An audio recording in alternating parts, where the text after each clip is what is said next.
morning to those joining from Africa and Europe. Good afternoon to those joining from Asia. I would like to welcome you all to our Knowledge Transfer Web Series event today, Deep Innovation Design. We are going to get started shortly. My name is Elisa King, and I am the Marketing and Communications Manager here at the World Innovations Forum. I would like to first go over some housekeeping rules and housekeeping things that you need to know about. If you've joined us before, you know these well, but if you're here for the first time, welcome. There is no need to take screenshots today, as we will record the video and share with you the presentation following the completion of this event. It will be in the next few days. Secondly, if you have any questions throughout the webinar about the content, please post them in the GoToWebinar control panel, and we'll address them at the end. If you are having any technical difficulties as well, please post them in the question panel, and I will try to address them. So without further ado, I would like to introduce our speaker. As I said, if you've come and joined us on one of our web series before, you know him very well. If you are new, welcome, and I'll make a quick introduction. I'd like to introduce with you Axel Schutzer, our founder and chairman of the World Innovations Forum. Axel is a highly successful entrepreneur, spent most of his business life in Silicon Valley, and started and exited 4 companies, 1 IPO'd. He successfully raised almost 20 rounds of funding from VCs, angels, and 4 from crowdfunding. He also raised awareness countless rounds of funding for startups. So I will let him get started. All right, thank you very much, Alyssa, and thanks everybody for joining. So today's topic is deep innovation design. And those who have followed us for the last, I would say, almost a year, we're focusing extremely on innovation and do so more and more. So it's innovation and entrepreneurship that we decided to put even more emphasis on innovation next year in 2021. Innovation is in our DNA and it is in our name, so World Innovations Forum. So therefore, the deep innovation design model or the method or set of methods has become a very key part of what we're doing, because in parallel with our quote-unquote other company with Blue Column, the company that is actually part of Society 3, where we all started in 2014, we found a couple of very interesting things about innovation and how it is actually done. Based on many questions, how did we do our innovative companies in the past? And with that, I'd like to explain real quick our team for, again, those who've been new. I see a couple new names. I mean, the name list is longer than I can actually look, but here's the team, and you see already from the faces, it's a mixture of members and leaders, advocates and ambassadors from Europe, from the US, from Asia, and from Africa. And all these people here are very influential and very engaged in the innovation space in the respective countries. So I'm very proud having such an amazing team with us. And so we do these knowledge transfer webinars once a month. And today is, again, deep innovation design. So if I look back, and we talked a little bit about where ideas coming from, this is a bit of a recap now. The source for any idea ever created comes from our brain. So there is no magic, there is no accidental thing, there is no injection from the outside, there are no aliens who give us ideas and all kinds of stories around ideas. It actually comes from our brain. And the biggest question we all had, including myself at one point in time, was how is this actually possible? What does the brain do to get these crazy, amazing ideas? And some people have and do not execute. Some people don't have. Some people have it and execute. And so there's all kinds of variations of how our brain machine up there is actually working. And so there's a couple stunning realizations after we talked to many other entrepreneurs who were very successful, big guys, small guys, doesn't matter. And we all had this same answer, you know, think big, think bold, think outside the box, do this, do that, and so forth. But it was not clear why, and far not clear how it actually works. And then about a little over a year, almost 2 years ago, I ran into neuroscience and realized that our ideas, and this was mainly influenced by Dr. David Eagleman from Stanford University, that our ideas that are run in these little golden capsules here, or they're golden colored or blue, the endpoints or the cells of the neurons, and we have 86 billion neurons in our body and our brain. They are actually responsible for ideas, and the way they do ideas is they take existing impressions, and we have every millisecond we have new impressions and feels and hear and see, and they take basically these and compose 2 of these or 5 or 10 or a million of these impressions to a new construct. So this is why we come to these crazy ideas. You all have seen it. There is basically a rabbit, and the rabbit has horns and has maybe big eyes, or I mean bizarre animals. So we can compose basically these creative elements or objects from past experiences. What we cannot do is actually create anything new. So there is no idea ever created that was out of nothing. It always, 100%, no exception whatsoever, over the last 5 million years, were basically done by itself. Our brain, and if you look at these cells, can't do that, okay? So the key about innovation is to understand nothing is accidental, nothing is out of the blue, everything is based on past experiences, and past experiences are the key to compose new ideas. Now, this is the thing about our brain. Now take me and the other me and yet another me, then we would be 3. And if we communicate through our language, so language is the second most powerful thing that we have after the brain, then we can actually extend our experiences by telling others what we did, or what we saw, or what we had, or what we felt. If I tell you, let's say I'm a super storyteller, I tell you everything about my last travel, wherever, Vietnam, and I can tell you exactly in a way that you feel like, I think I've been there. It's only by language. So take this, and we get a group of innovators together, different innovators, and that's one of the keys. And this became part of the method. Then we can innovate like amazing things. We would not if it's only me, or if this the same of me, you know, let's say I'm an engineer and there's 10 other engineers, and there would be more than just from one, but it's simply sort of the same or similar experiences. So experience plays an important role, and exchange plays an important role, and experiences and exchange happens in our brain, but we humans can do this actually outside our brain with other brains together. And that is a fundamental shift from everything we did in innovation. Because so far we said experiment, not experience, experiment, try, build it, doesn't work, build it again, run around, test it, try, and so forth. It was try and error because we did not know how ideas are actually created. Now, since we know, the world changes. With what we learned, we will basically change the entire innovation space. And not just we people, but everybody with us. When experiences is the key to innovation, then without customers, we have no chance to work. You know, the customers has the biggest potential and the biggest set of experiences because they experience their work every single day. Now, many cannot articulate well enough to make a new groundbreaking innovation.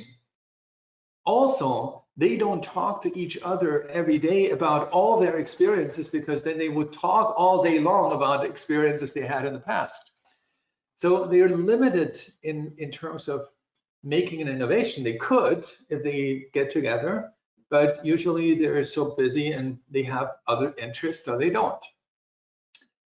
But this whole movement about open innovation, which was always a great idea, but we could not articulate exactly why it is a good idea. Why is it so important that we get all together?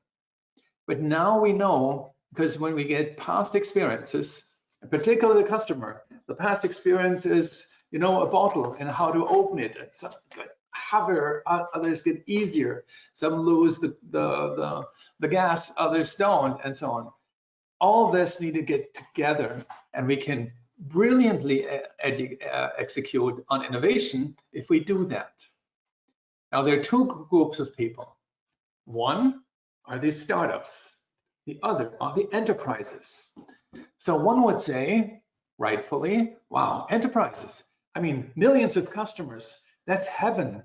Let's go with them. They could do much better innovation than everybody else. But then you look into startups, and the only disruptors in the last 25 years were startups. Airbnb, Tesla, I mean, you name it, Uber, and so forth. So why is it the startup that does the disruption and not the enterprise who has all the potential with all their customers? Because the enterprise have so many customers that they cannot understand who of them does what. So they do basically the big thing. Okay, agency come in, tell us what the customers want. They have to fill out a questionnaire, and the questionnaire is already a problem because they ask questions that they need to answer instead of giving them the job and say, what would be your ideal? The entrepreneurs from startups, they go to customers, they visit as much as they can. They are not even getting to these super big customers of take an automobile manufacturer. Their super big customers are the fleet managers. They buy thousands of cars. But Mercedes or BMW or you name it has no chance to talk to individual customers. They don't even know where they are because they're customers of their dealers and the dealers don't give them the names and so forth. And the same is the tech industry and in other industries. So the startups have theoretically the only way to get to market is by talking to customers, whoever they find. And if they run around on a parking lot, they can go to brand ABC and ask them. They go into a computer store and ask people what they're buying and so forth. So without open innovation, we cannot innovate. And open innovation is not really existing in enterprises, so therefore, it's the biggest hurdle already right there. The other thing we learned is only by understanding the biggest problem of the market, we can actually begin to strategically innovate. And startups do make a strategy for their company, which is basically the innovation strategy without even knowing. It's the business strategy for the company, but the underlying mechanism is the innovation strategy. Then with a team that is only experts, meaning only engineers, only physicists, only chemists, only biologists, only, whatever, the experience is very, very limited. And if you look into any kind of innovation lab of large organizations, voila, what do we see? Experts, experts, experts all over. There are no marketing people or salespeople. Oh, wow, salespeople, much too expensive. We need to have them in sales. There's nobody from logistics, and there's nobody from finance. So the experts, they may actually find interesting technology, but they may not be able to bring it into the market. And the experts, the enterprise says, okay, bringing it into the market is doing somebody else. We have our marketing, we have our sales, we have everything. So no worries. But the worries need to be big because these people are so busy with other things that they would never take any of these products. Now, a startup on the other side has nothing other than a small group of people, hopefully diverse. Somebody's taking care of sales, somebody's taking care of marketing, running the business and the engineering or the, buying stuff they built and so forth. So when they start building something for their market, all of them are part of it. The sales guy said, I want to be part of this because I need to sell it. The marketing person says, I want to be part of it because I need to market it.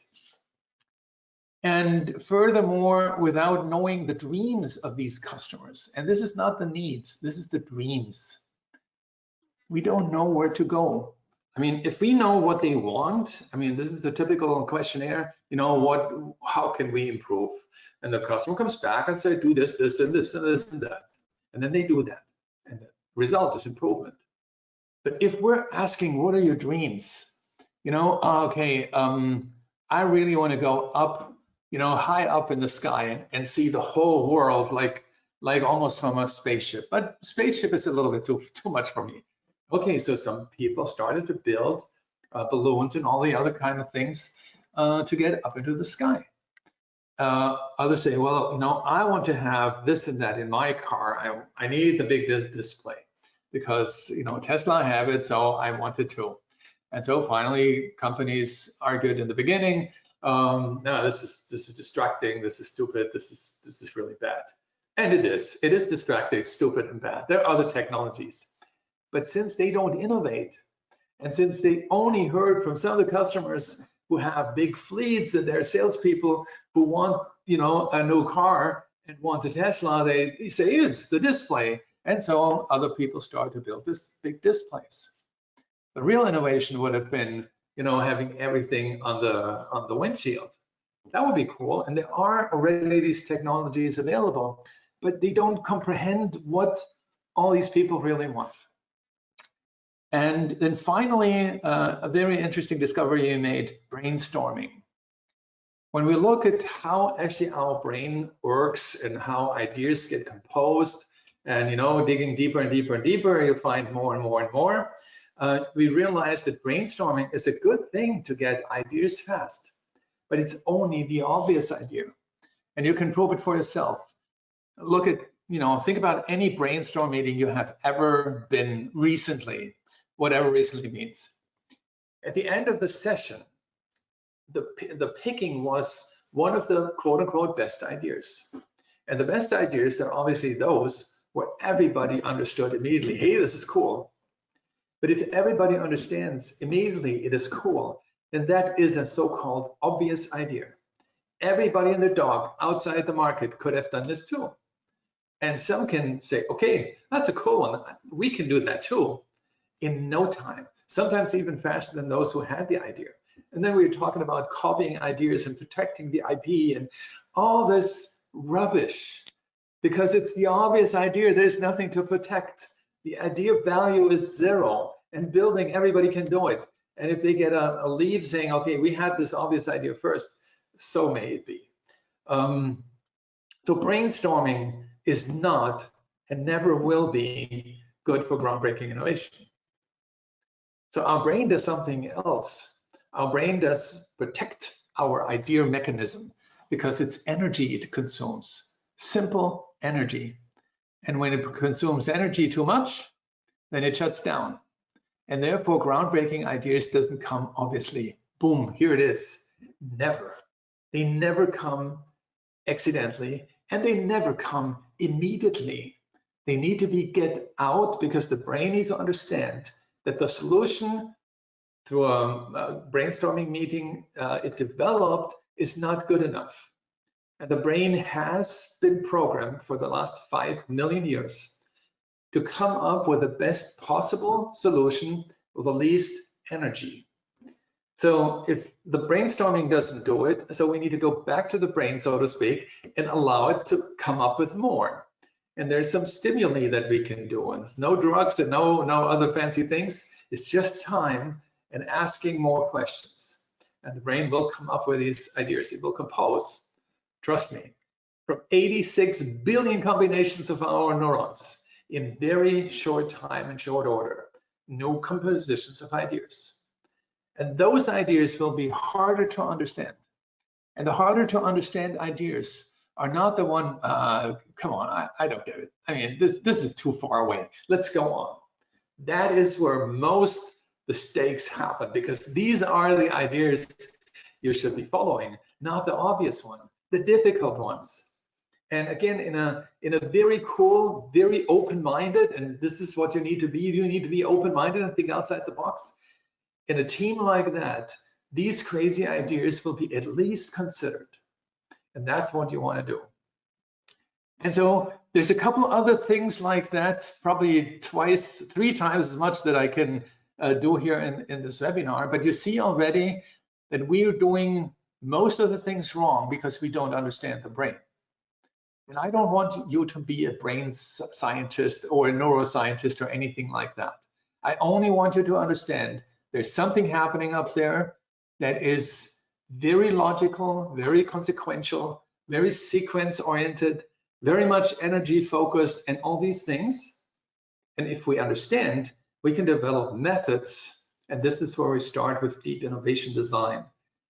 These methods are built to make it easy to work with our mind or brain in a way that we can come to amazing innovation, to amazing innovative ideas, and to amazing results without being a neuroscientist. So here's a sequence that we have developed where we believe and understand that they are critical for understanding and working in an innovation space. So we start on the very left-hand side with the strategy model. We go to team building, we call it dream team assembly. We go to the needs and dreams discovery from the market. We go to neuro ideation, that's the process where we in many sequential ways get our brain to open up more and more and more without overheating it. You know these situations where you think and you discuss and you say, oh, my brain hurts. It is not really hurting, but it is not capable anymore to think any further, and it shuts down. And this is okay. You don't lose anything when it shuts down. You just keep going, and next day you need to be refreshed. The night is clearly a strategic mechanism that refreshes your brain, and the next day you may have even more answers, and the day after even more. Then we go to idea validation.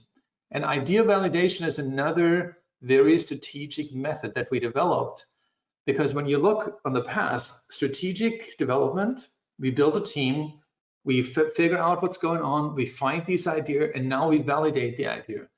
To that point, and there's already 3, 4, 5 weeks past, you did not spend or need to spend a single dollar. No money needed. I mean, this is sort of the founders team or the innovation team that exists. Then you develop a disruptive business model. And with a disruptive business model, you can actually form things on your how to go to market, how to sell, how to make money, how to service, and so on.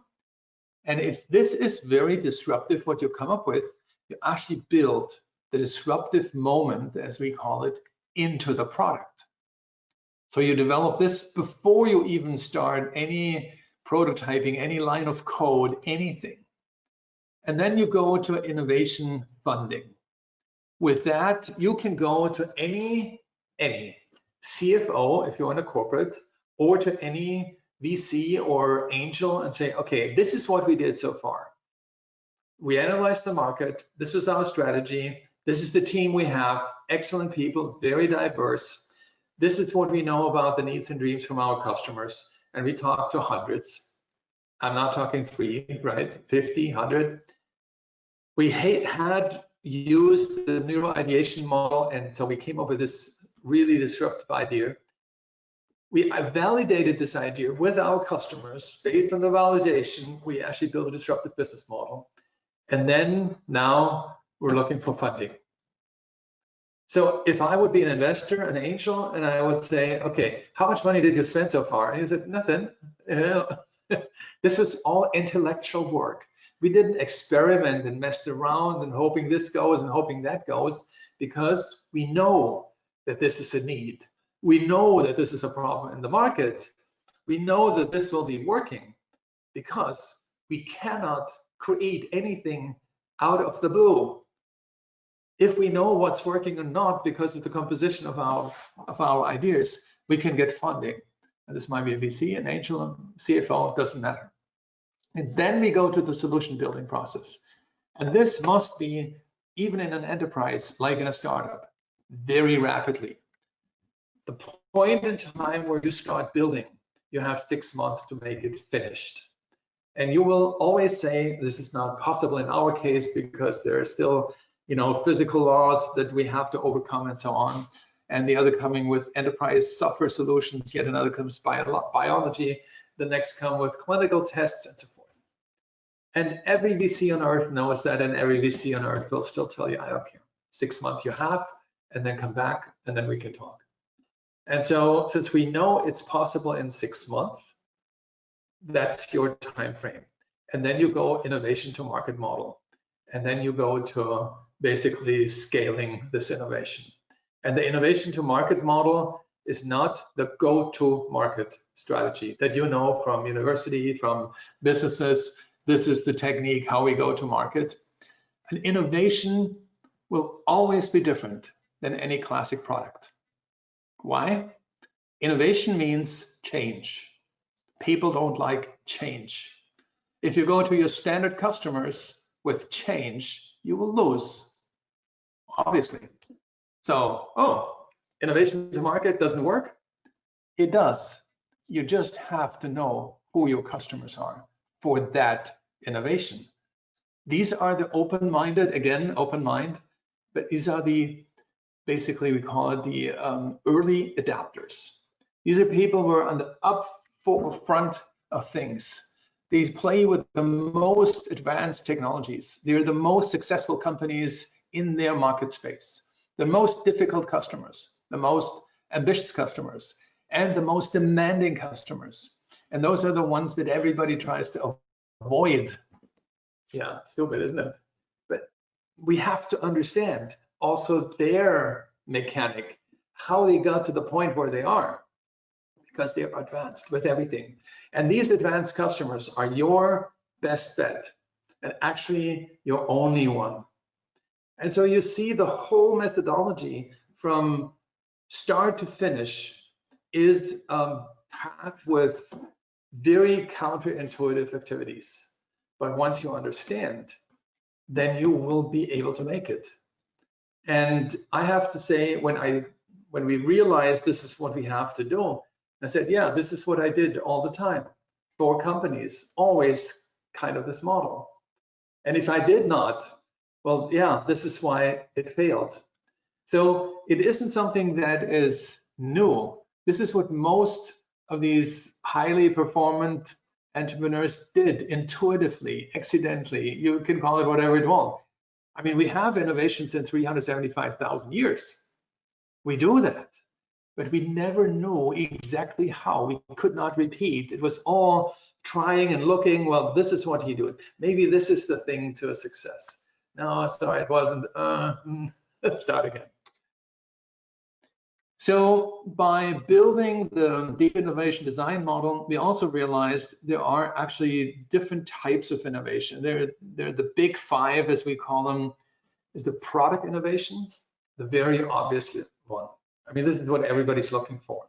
But I have also to say, product innovation is the easiest to copy because it's obvious, even though it may be a real groundbreaking innovation. I mean, a rocket compared to an airplane was a groundbreaking innovation.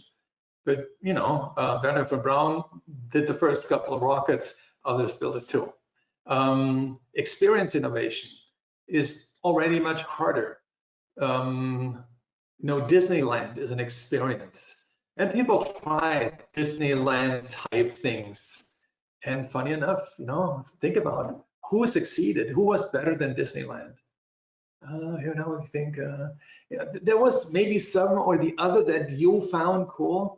But in terms of real success, nobody, because it's extremely hard to understand what is it in an experience, what makes it so successful. We all talk about customer experience. On the entrepreneur side, it's important, and we know that. On the corporate side, almost every corporate has a customer experience team, just to say we have that too. You know, it's sort of, yeah, I think we should have one, but nobody cares. And this is why customer experience management is such a sad story in itself, because that as an innovation element in a business would radically change the picture, but people didn't get the picture together. Then there's business model innovation, and that is the hardest to copy. I mean, if you think about Uber, two apps and connect two people, driver and rider, and off you go. We had hundreds of different taxi apps, but only Uber and later on Lyft, but Lyft was only in California, actually made it to a point where it is today. There is no competition. There's no taxi center on earth that actually said, understand how this works. This is actually very cool. Let's build such an app. Would have been no problem. But people did not understand. They could not realize what is it that makes this thing so attractive. And everybody said it's the price. And the price was never the issue. So business model disruption is a very strategic way of innovating. Take Airbnb. It wasn't the first vacation rental service. But today, everybody calls the Airbnb or a Airbnb, even though there's lots and lots of others. But the way they structured their business from day one was far too difficult to understand for any of the hotels on earth to actually follow the lead and say, hey, you know, if customers want that type of accommodation, well, we can serve this too. We're the biggest hotel in the world. We can. Sorry, you cannot, because you didn't even understand. And still today, I would bet pretty much anything I have that none of the big hotels even closely understand what Airbnb actually is providing to customers, why they want this and take this over hotel. Now we have Corona. Hotels, I mean, we're here in south of France right now. Hotels are literally empty.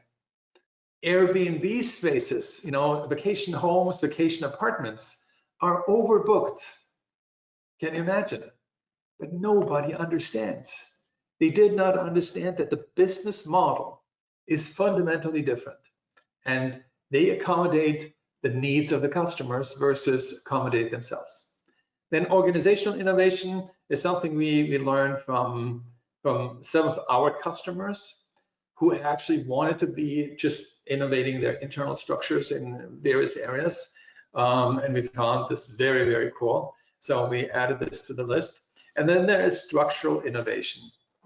And this is not really probably interesting for you right now, but potentially. Structural innovation is for these super enterprises, 15,000 and more, 50,000, 100,000, 250,000, 700,000. 3 million. The structure of those enterprises is in a way structured that it's optimized to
Hello, everybody. It looks like we may be experiencing some technical difficulties on our side. Hopefully he can come back online in the next couple of minutes and he can continue his presentation on the deep innovation design. I believe he could be restarting shortly. So if you have any questions so far, please put them in the question box and I can start answering some of those for you, or we can put them on the list of. The question is, are you ready for groundbreaking innovation? And I'd say, let's get methodical. Okay. Welcome back, Axel. You cut off on us there for a short time. Okay, all right. So oh yeah, the network connection is bad. So maybe what I do is I turn off my camera. I turned up my machine too. But it doesn't turn off. Does it? Now it does. And I'm back on the screen. Is that okay? Yes, we can see your presentation and we can still hear you. Okay, cool. Sorry guys, ladies. So let me go further in the innovation journey map where you see basically what we're just talking about. We need and we want an innovation strategy, because otherwise it's just experimentation, try and error, far too expensive, takes far too long, and the outcome is, I mean, next to nothing. We need a dream team, and the dream team has a certain composition which is diverse. Otherwise, we don't get all the experiences that we need. Then we need to go through an innovation opportunity discovery process. From there, we go to the neuro ideation, where we actually go far beyond, I mean, really far beyond brainstorming. Then the ideation validate, or the idea validation. Then we develop our disruptive moment, innovation financing.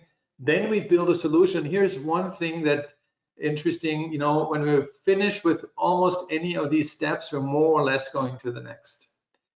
But with deployment or go to market, we start already before the product is even close to be ready.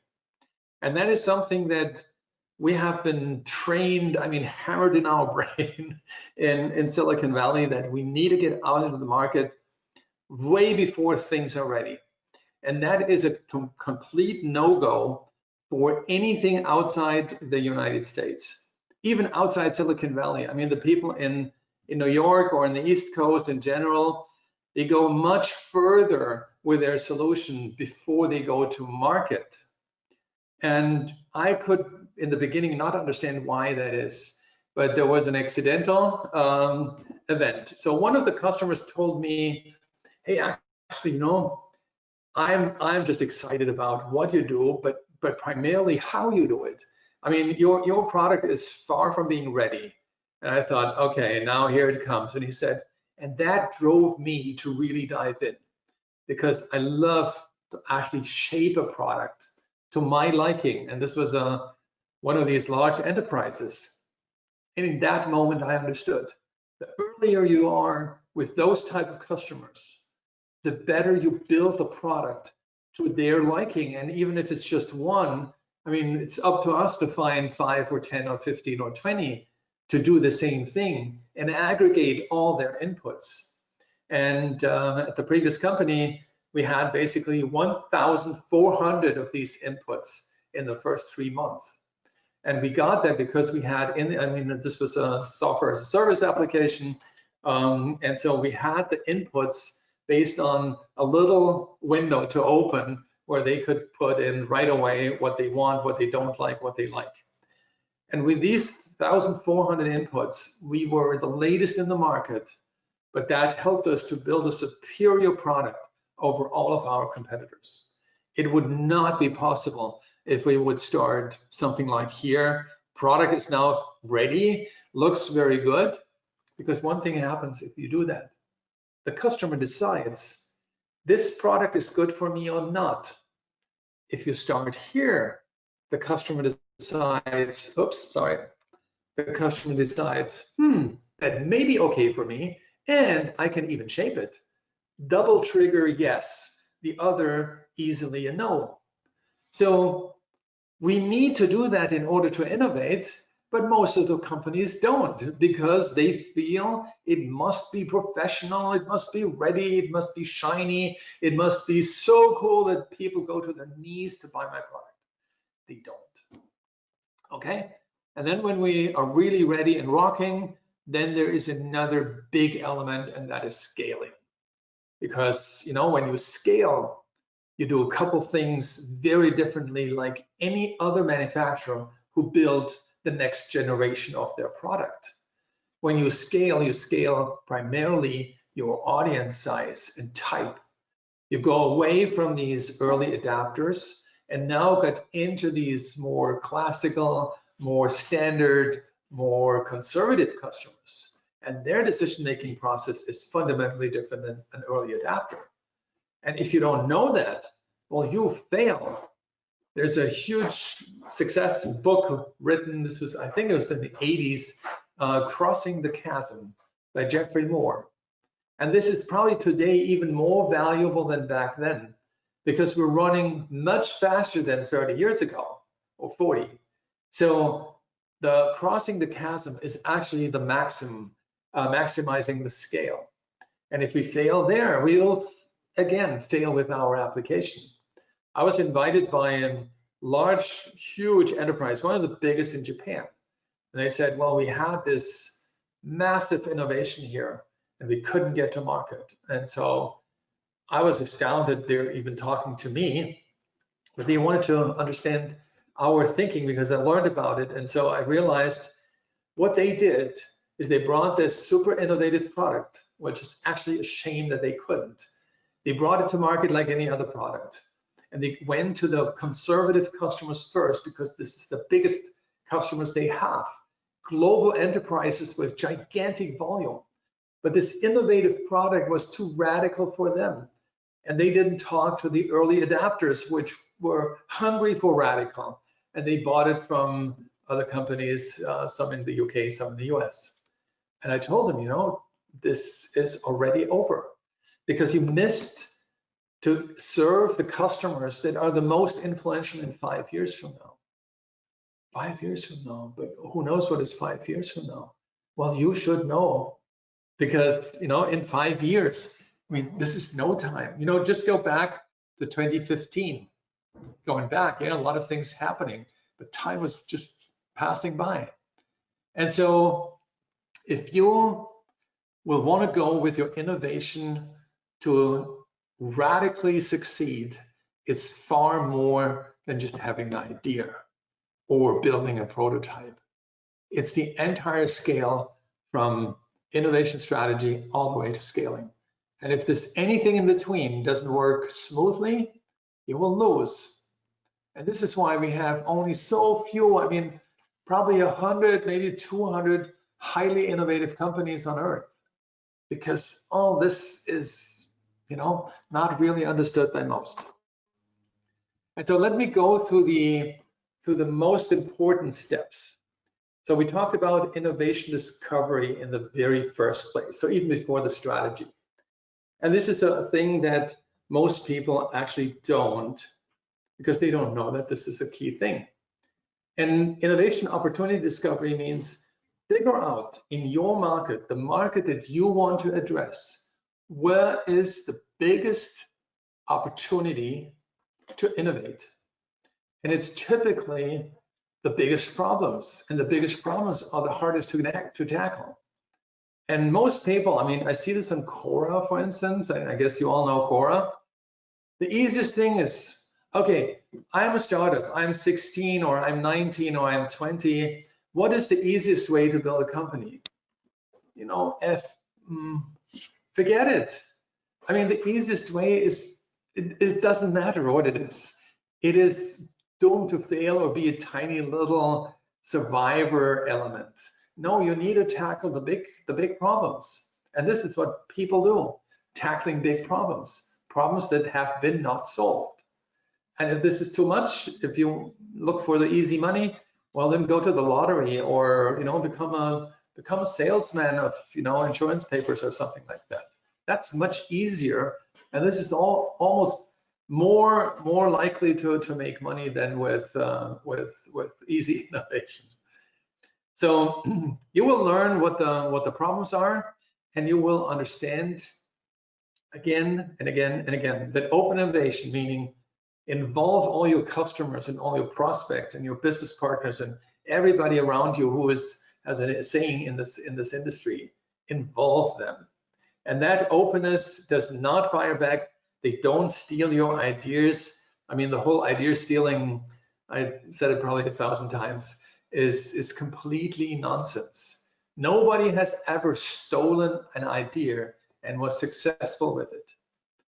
The only success with a stolen idea is if those who had the idea were miserable, absolutely miserable, not just second class, miserable in execution. And somebody comes up to the idea and said, hey, this is cool. Why are they so stupid? Why do they do things that is totally meaningless? So maybe we do this right. And then they're rightfully the owner of the idea at the end of the day and rightfully successful. Because also for us as consumers, we cannot use an idea that fails. We want an idea that wins. Okay, so forget stealing ideas forever in every situation, in every case. So when we discovered what's possibly out there missing or a problem or a big problem, then you go sit down and start your strategy. And we build what we call the strategy hexagon, 6 elements. We built these 6 elements, and you see it down here on the right-hand side. Here is a canvas. And by the way, we're using canvas technology. We developed a very unique canvas technology for ourselves. And in this technology, you can enter all the various aspects of each of the 6 strategy elements. And not only you, but your team, even your customers, everybody could theoretically participate here. Once you have the strategy, you put together your real team, an amazing dream team. And a dream team means composition of very different types of people from your industry, and different types for the different types of innovation. And again, very diverse. So it's not just engineers. There's all kinds of people that are relevant. Business experts, specialists, of course, finance, marketing, sales.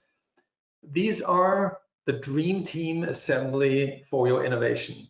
And you might wonder, but you know, once the sales guy had their ideas in, so can they go back to sales somewhere else because you know we need to build it and they don't have a role? Well, this is the thinking of if you are in one of the silos and don't know what the others do, then this might be true. That there's a blog post, I think it was called the most important things the CEO can do while the engineers build the product. And when you read it, it's on the World Innovations Forum website, you realize that CEO needs a ton of people to even catch up that by the time the product is ready, 6 months or 9 months later, they have actually every duck in the row to go to market with it. It takes time, literally time. And so you have to have this team together, whether you're the largest enterprise in the world, the most agile small enterprise in the world, a startup, or not even a startup yet. That's your dream team composition that you're looking for. And you're looking for stars, not mediocre people, not those who are cheap, not those who are just available because they don't know what else to do. They must be stars, otherwise you will not win. I mean, very, very hard to understand, but true. So once you have your dream team together, your strategy in place, and you know what's going on, then you go actually back to your market that you already discovered that there's big problems, and now find out very specifically, and you in person could found out already before, but now you take your dream team and look for the needs, but most importantly for the dreams of your customers. And when I say dreams, it is not, oh, I'm dreaming about vacation, I'm dreaming about getting rich and so on. That's crap. No, the dreams in their environment. You know, if they have a machine to do certain things, then they look initially for improvements. So you would not get an answer in the first interview, but in the second or in the third. And if you go to a second or third interview, you ask them a couple of days before, 1 or 2, maybe 3, not more. Okay, what I want to ask you, dear customer, in our call, you know, day after tomorrow, what would be the ideal solution for this machine, for what you're doing, for what you're producing, or whatever they are doing? What would be the ideal product or service that would make your life super easy, where you would say, okay, this is a dream to work with? What would it be? And think about it, and the next day or 2 days later, we're discussing. So what you're doing is, without even knowing, you don't need to know, but now since you're getting involved in neuro ideation, you're priming their brain to think about it. Because what's happening is, and this is very depending on how you ask the question, because you ask the question not to the human body, but to their brain. The brain will come up with an answer, but not right now. The brain knows that too. So it actually looks back into the neurons and tries to compile a couple answers or one answer. The person will continue to work, wakes up 2 days later, and then you ask that question. And you will be astounded that the person has already answers. So you could theoretically ask them, you know, write it down in 2 days, not now, but in 2 days. But you don't want to do that. You want to have them the conversation, and then you can drill deeper into what they say. Don't come up with anything new, anything different, anything else. You have only one question only. What would be the dream? And then if they tell you, you dig deeper and try to understand why it is, what it is exactly, and so forth. Once you get this, you are in a perfect stage of open innovation, because now your customers actually tell you what they're dreaming about. And there's only 2 or 3, maybe only 1 out of 10 who come up with a very, you know, precise answer. So you have to interview a couple more. And you, as the innovation team manager or member, you have to do this in a call or in a visit. Now, Corona, it's a call, ideally a video call, and not a questionnaire, not an email, not a paper, nothing like that. A human-to-human interaction. That is critical for getting the best answers. And then you actually start with your neuro ideation method. And that is, so to speak, the magic to get amazing and groundbreaking innovation. Because what you're doing right now is you start with the brainstorming around all the inputs that you got. And since you have a paper like here, you already typed in everything from the first canvas on in the respective new canvas, what's going on. And the brainstorming is only for you to, and your team, to actually warm up your own brain, because you will need to come up with the ultimate idea. And so you brainstorm around what your customers told you, what's so to speak their ideal.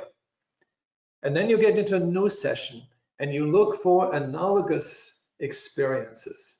So when we started with our whole deep innovation design methodology, long before we actually got there, when we realized, okay, how the brain works, we used the analogous experience mechanism.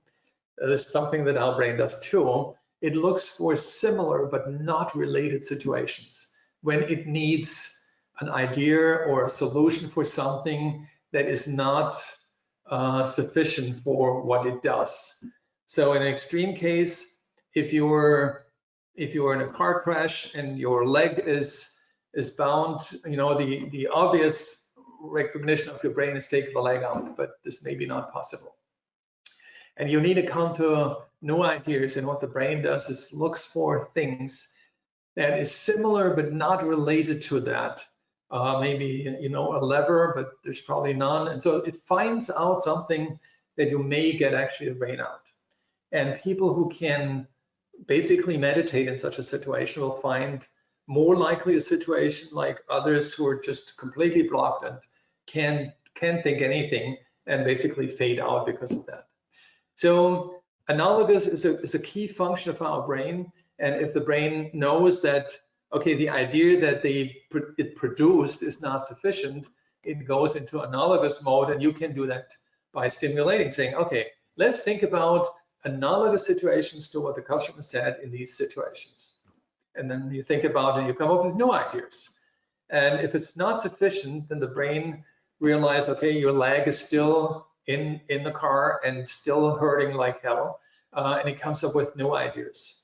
And this mechanism is something that is just there. We don't invent it, and we don't create it, and we don't stimulate it, other than in a way that it works anyway.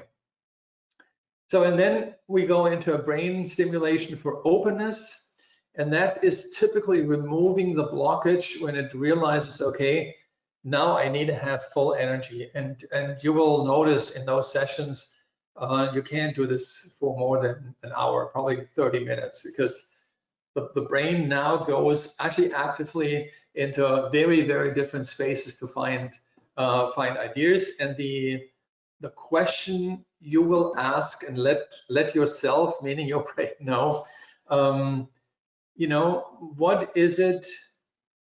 How can we? What would we do, and what would happen if there is no resource limitations, no money limitation, no time limitation, no limitation at all? Even forget physical laws. And if the mechanism up there starts to going deeper and deeper, it will come up with crazy ideas. And this is, we call it crazy because they are crazy, literally crazy, because they're meaningless, because they're probably not working. But guess what? Whenever we think about, you know, disruptive ideas or innovative ideas, we always say, in English at least, crazy ideas. We don't say anything other than crazy.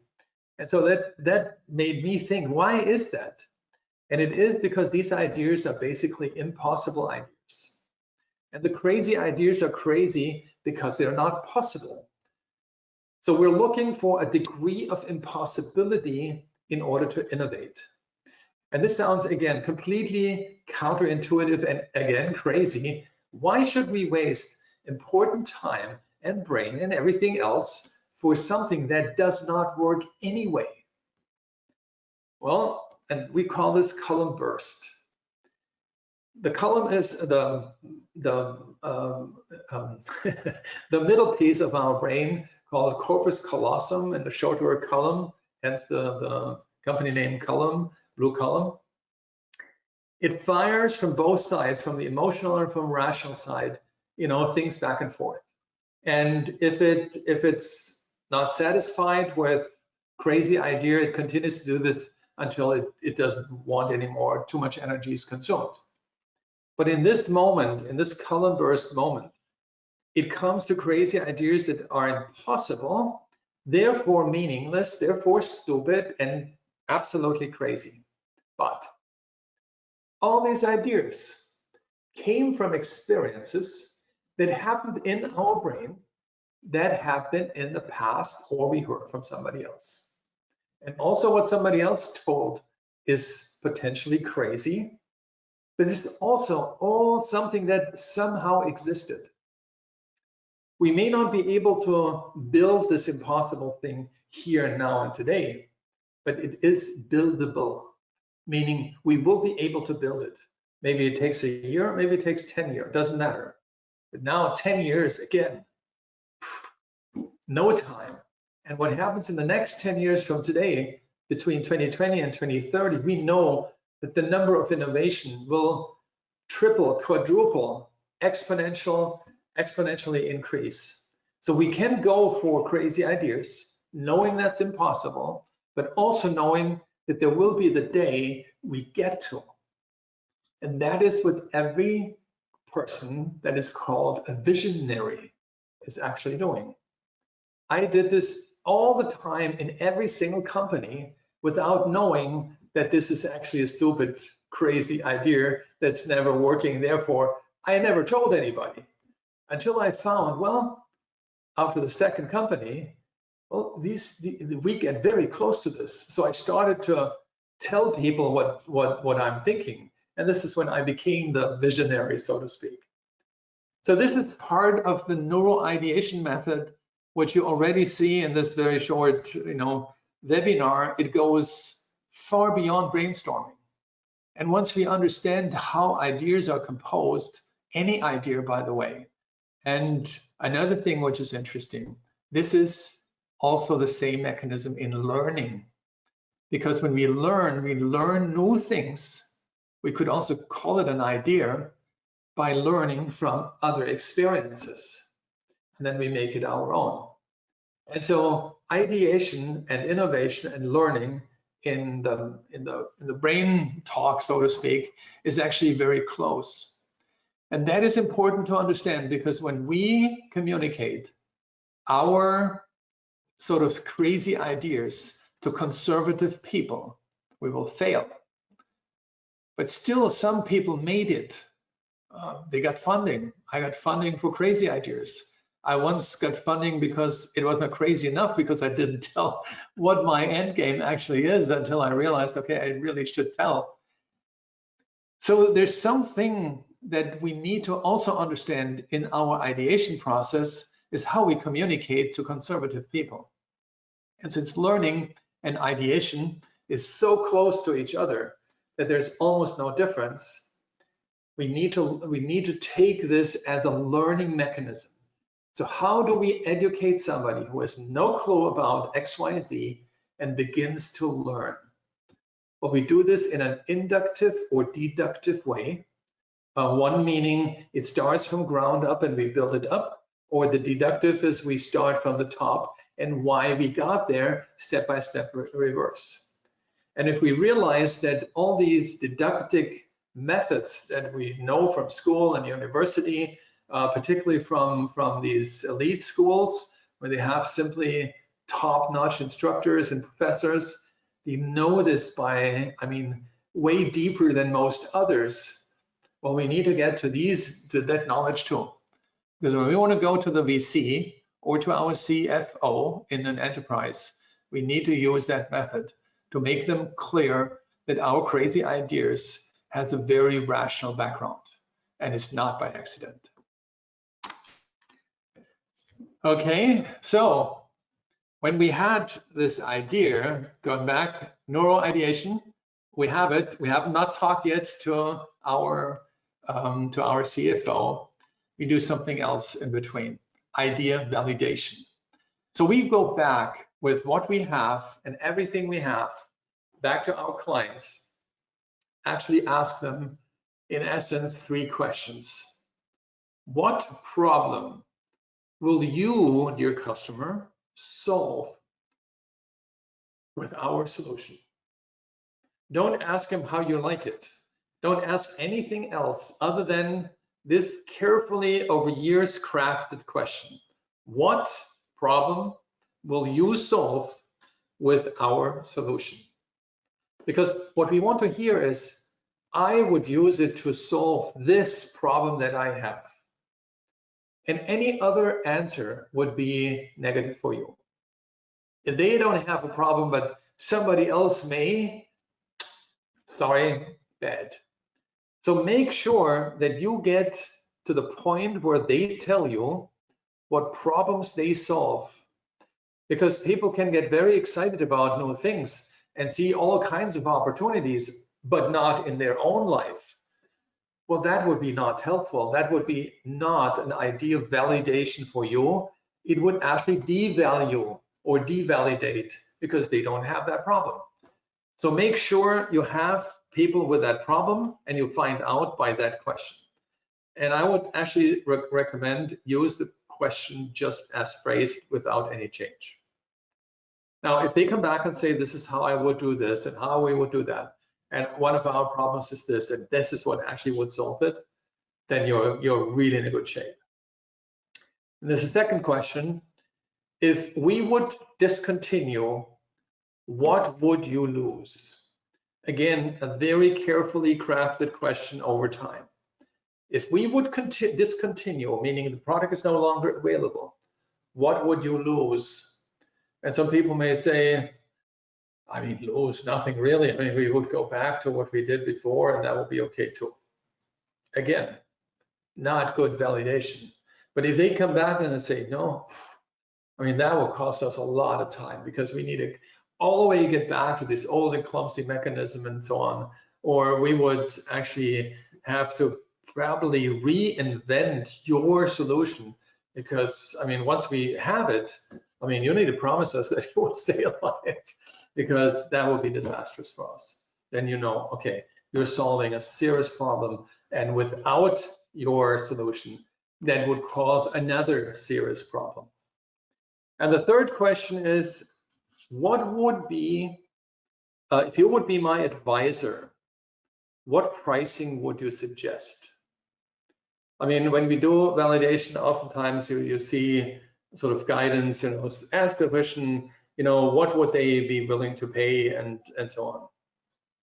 And obviously some will be honest, others will tell you nothing, yet others would tell you crazy numbers just to be nice and so forth. But if you would be my advisor, I mean, oh, I could be actually his advisor or hers. Okay, what pricing would you suggest? And they think, I mean, the answer is not typically not immediately. I said, you know what, considering this and that, yeah, it's a tough question. I mean, ROI wise, I would say it's this, but that's a big number for something new. And they go through their advisor mode. So put them into the advisor mode, because this is how, again, you know, you get out a better answer from them. Don't want to say that, brain. So these three questions, and you don't need to add anything. I mean, you could, but it would be a risk for getting all kinds of different thoughts. So you want to have the core thoughts: problem it's solved, discontinuation, and price. And when you have these three answers, and then you go to your financial guys, who typically would say, what? 50 million? Are you crazy? So, boom, and 50 million. I mean, this is the B or C round of most of the better startups. And they get in their D and E and F round $1 billion. So prime the poor guy who is the CFO, who thinks, you know, in startup terms, what do they get? 100,000, and they make these big enterprise solutions. I mean, why do you need millions? So the education process, similar to the ideation process, you reverse now. You need to educate the CFO step by step. Educational, inductive, or deductive. Whatever you choose, whatever you think is better. But one of those ways to actually educate, and don't just sell this to your CFO. And if he doesn't get it, or she, well, this is not their problem, it's your problem, because you lost. You are the innovation guy, so to speak, and will bring innovation to your company. And if it's not financed, don't blame it on the CFO, never. The CFO only does rational things. And if you can't be rational with him or her, then you lost, not he. He saved money. So creating a rock solid and outmost professional finance presentation. That is where it starts. Outmost professional finance presentation. Good looking charts, numbers, data, timeline, budgets. I mean, everything a CFO understands.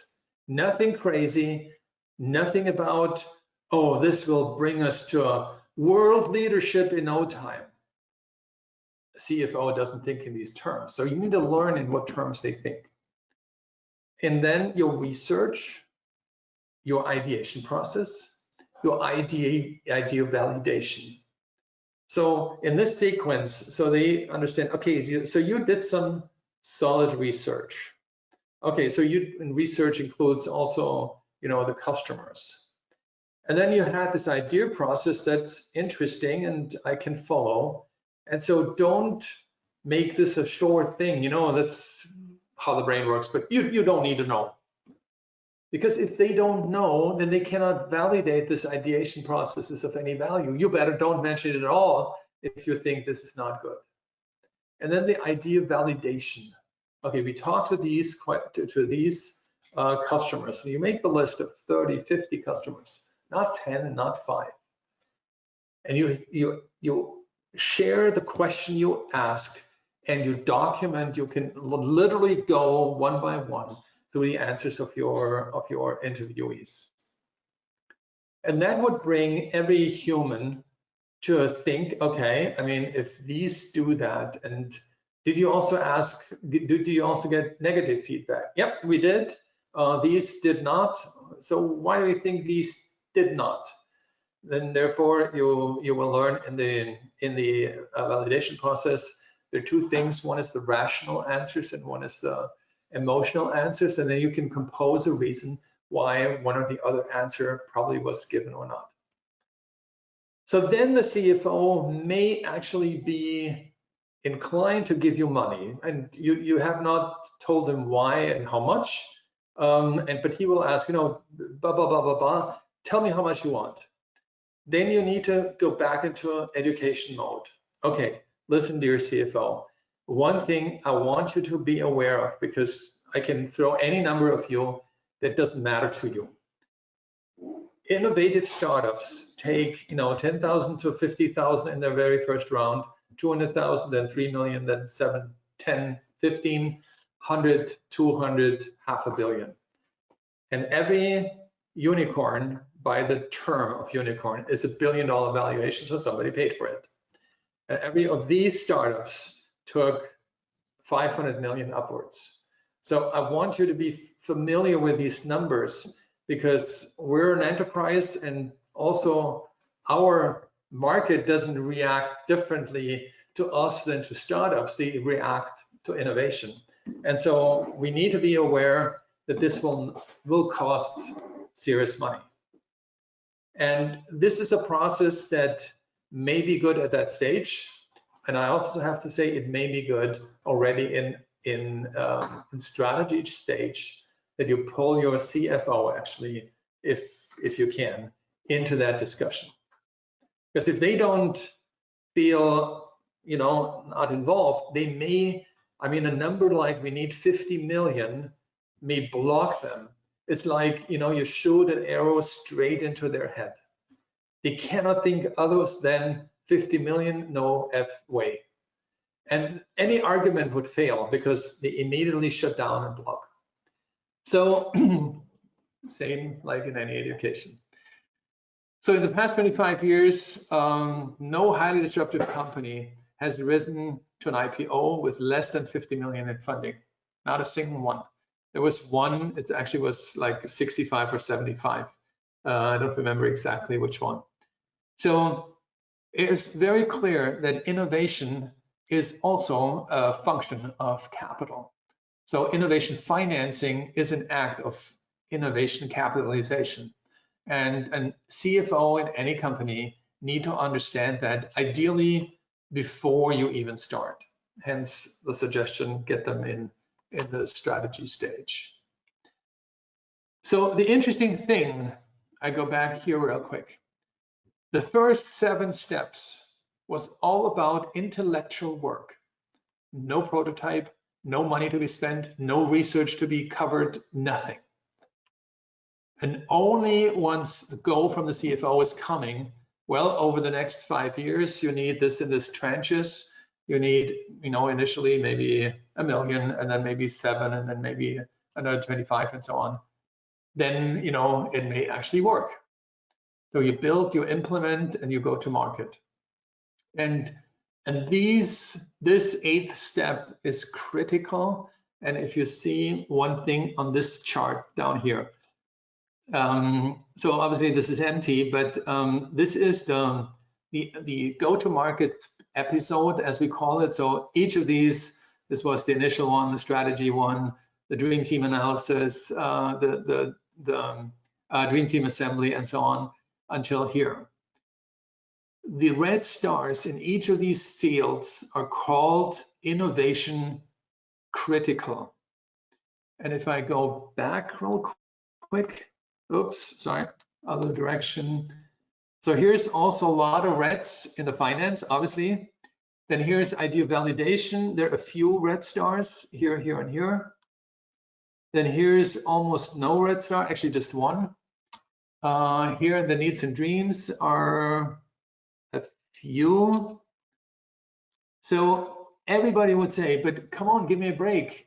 I mean, going to market, everything is innovation critical and everything else before not so much. Yeah, that is surprising, but it has to do with the past 50 years of experience with go-to-market of innovation. Most actually failed. They didn't fail because the idea was not good or it wasn't validated or anything like that. It failed, number two, because of finance, but number one, because of execution.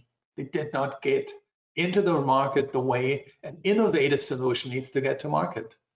Remember what I said in the beginning about this Japanese company? I mean, everything was right. The company is very, very, very well known. Everybody of you knows that company. But they failed in this latest huge innovation effort where lots of companies, I mean, around the world were involved, and they failed miserably because of that. So, and if you look at others, I mean, you know, there was an electric car from BMW in 1992. There was a self-driving car from Audi in 1994, I believe. All these innovations failed. These companies were primed to actually build the next generation of automobiles, electric cars, self-driving cars, and so on.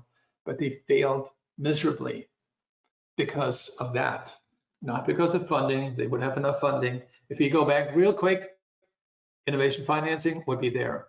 Idea validation was already there. Neuro ideation wasn't there, but very close to, because of the way they worked like a startup. Needs and dreams discovery was probably not there yet, so that might be one thing. But more importantly, they could not translate the dreams and the needs to the future. Dream team assembly probably was there. Strategy was certainly there. And the innovation opportunity discovery was there because otherwise they wouldn't do it. So yes, yes, yes, most likely, yes, yes, yes, boom. So I want you to understand that the go-to-market model is the most strategic in innovation. It's not the idea. Going back to blog posts, the initial value of an idea is 0. I think it's the second or third most read blog post I ever wrote. And it is true. I mean, even though we spend a lot of effort in the ideation process, because that is the key to drive it all, but the driving is what it makes the reality, not the idea itself. So you can have the self-driving car. It was a car driving from, I think, from Munich to Denmark and back, 2,000 kilometers, all self-driving.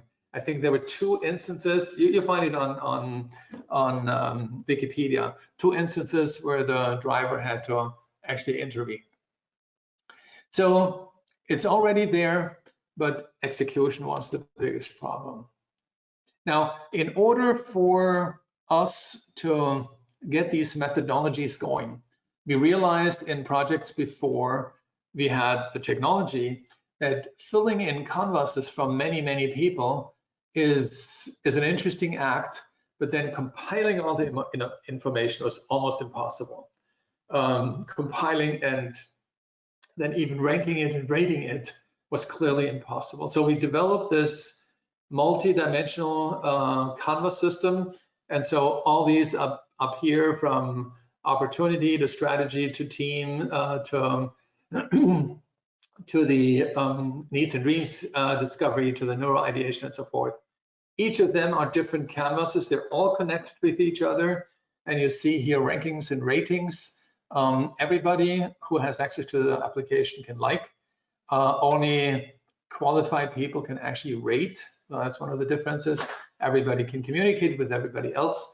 So we have a system that allows to validate ideas or inputs. And then again, if we have innovation critical elements, that is a different type of validation where the ratings than non-critical parts, which are equally important and sometimes even foundation. But when now an algorithm goes over this from ranking and rating, and rating based on the qualification of the rater and the ratings in sum, then we can come up with the most relevant elements in, for instance, innovation critical aspects, and can now begin to actually, again, as humans, go through. So we were thinking it might actually be a possibility for an AI system to rate the idea based on whatever algorithm and everything they can find. But we realized that the training would be almost impossible, because only if they don't find anything, then it is probably a good idea. But I could also write garbage, couldn't find anything, and would rate that as a perfect idea. So we need the human mechanism to rate highly qualified, innovative ideas, because innovation is groundbreaking, is new, not improvement, and we don't have a mechanism on the AI side to make that happen. But we have a mechanism to actually get, at least based on the human interaction, to the most likely idea. So the expected outcome is that we create a groundbreaking innovation within 6 weeks.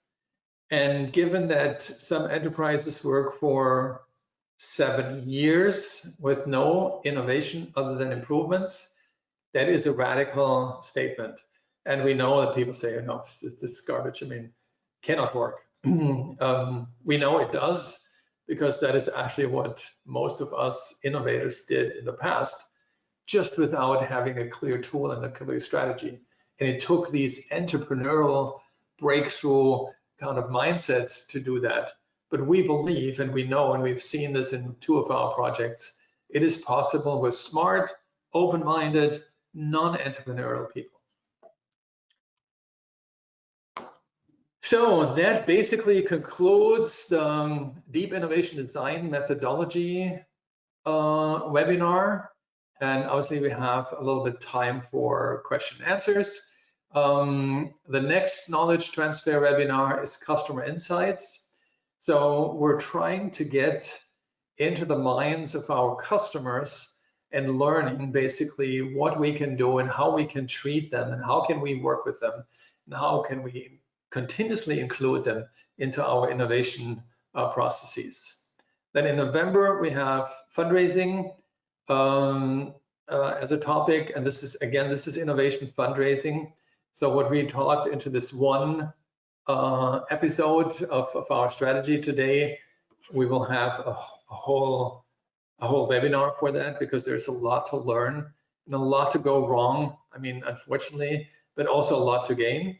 And then in December, we have the Dream Team Builder webinar, where we talk about what is exactly the dream team and where do exactly they come from and what is their exact motivation and how do we get this into our company, whether, again, it's a startup, a mid-market, fast-growing company, or a global enterprise. So maybe a quick word for everybody out there. So what we're doing and what we're helping with is, if you want to transition from a simple copycat, so you have any product today, and yeah, it's a little bit better, but at best it's an improvement, and the worst case would be it's exactly like that but much cheaper. We want to help you to get to real innovation, and we all help you. I mean, the whole gang sort of around the World Innovations Forum, and we assist you developing a truly innovative company. And the reason is, I mean, our overarching vision is still innovation drives prosperity in all nations. And if you have a copycat, you may be happy for yourself, and that's nice.